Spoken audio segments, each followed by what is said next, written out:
আসসালামু আলাইকুম। Hi guys, আজকে আমি আসছি পান্ডামিক ক্যাফেতে। এটি সালেক পাম্পের অপোজিটে, দেখতে পাচ্ছেন এটি সালেক পাম্প, তার অপোজিটে দ্বিতীয় তলায় এই পান্ডামিক ক্যাফেটা। এখানে আসছি লাঞ্চ করতে।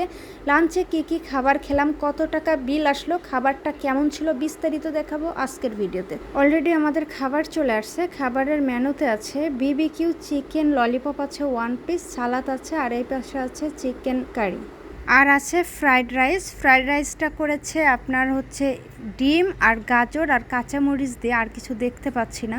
তো খাবার শুরু করা যাক, দেখা যাক টেস্ট কেমন। কালার তো মাশাল্লাহ। প্রথমে বিবিকিউ ললিপপটা ট্রাই করছি, দেখা যাক এটা টেস্ট কেমন। আমি এই ক্যাফেতে ফার্স্ট টাইম, এর আগে কখনো খাওয়া হয়নি, যার কারণে এক্সপিরিয়েন্স একদমই জিরো। তো আমি বিবিকিউটা ট্রাই করছি।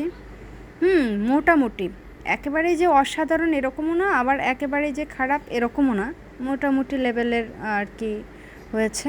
তো চিকেন কারিটা ট্রাই করা যাক। ভাতের সঙ্গে বেশ একটা বুঝতে পারলাম না, আলাদা করে খেয়ে টেস্ট করতে হবে। তো আমি আলাদাভাবে নিয়ে টেস্ট করি, দেখি এটা কেমন। কালারটা খুব হয়েছে, হ্যাঁ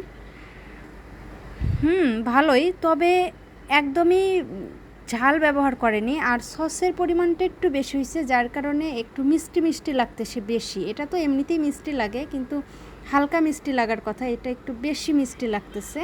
সসটা একটু কম দিলে মনে হয় বেটার হতো। তো আবার খেয়ে দেখি। ভাতের সঙ্গে অত খারাপ লাগে না, এমনি খেলে একটু বেশি মিষ্টি লাগে। খাওয়ার চাপে কোয়ান্টিটির কথা বলতে ভুলেই গিয়েছিলাম। কোয়ান্টিটিটা দিয়েছে মাশাল্লাহ ভালোই, একেবারেই যে কম দিয়েছে এরকমও না, আবার বেশিও না, মোটামুটি লেভেলের একটা কোয়ান্টিটি দিয়েছে। আসলে এই টাকায় আমার মনে হয় খারাপ হয়নি, ভালোই হয়েছে। কত টাকা দাম নিল এটা একটু পরে বলছি।